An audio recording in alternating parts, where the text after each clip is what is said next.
Hey guys, Mr. Scanlon here. Welcome to lesson 6. It's the end of week 2.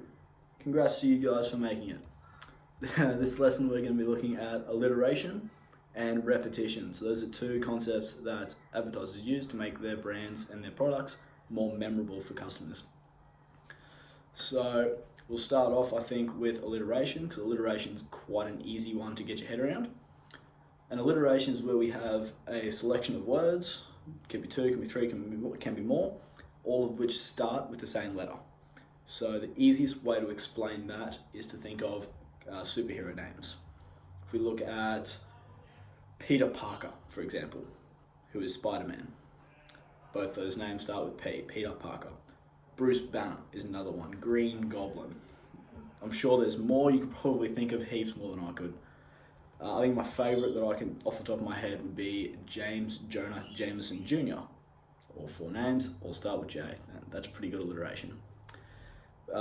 Advertisers use alliteration because it's a fun way of introducing and describing things.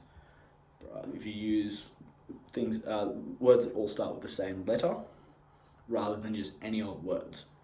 So if we open up the Tangalooma ad, you're going to need to do that. Pause and do that if you need to. I'm going to be referring back to the Tangalooma ad a fair bit for this lesson. So in the Tangalooma ad, which I wrote probably about a year ago, about the same time as the Bali ad, now I've included a few alliterations through there. It's going to be your job to go and find them and highlight them. I'm going to give you one. In the second paragraph, in the second last line, I've written wonderful wild dolphins. Now, I probably should have used two describing words. It started with D. I didn't. I did two W's. So wonderful and wild. That there is an alliteration.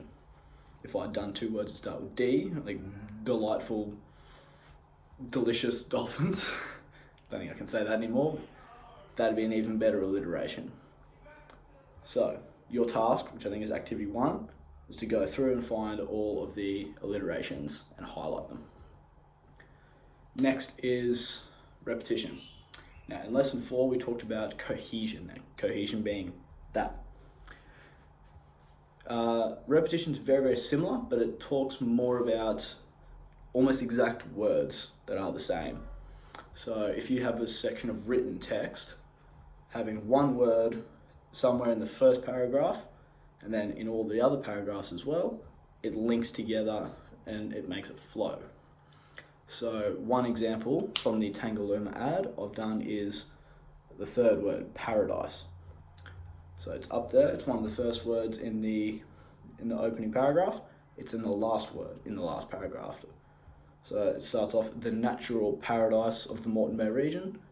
I then finish it with, isn't it about time for you to escape to paradise? A nice little question to finish it off. So those two words, paradise and paradise, it links together and we're repeating a concept of paradise. Now paradise isn't the only one, there's more in there, which you're going to need to go find. Part of activity 1. That's about it for me, but before I sign off, for your assessment, you're going to be working in pairs to create an ad, and then once you've done that, you'll be justifying your ad individually. But to do that, you're going to need to get into pairs. So we thought about doing this a couple of different ways. I think we're just going to leave it up to you. You guys talk to each other, work out some pairs. If you can't find a pair, email me, email Mrs. Don't, and we will we'll sort you out. We'll find you a group. Okay. That's it for me. Enjoy this week's lesson. See you guys next week.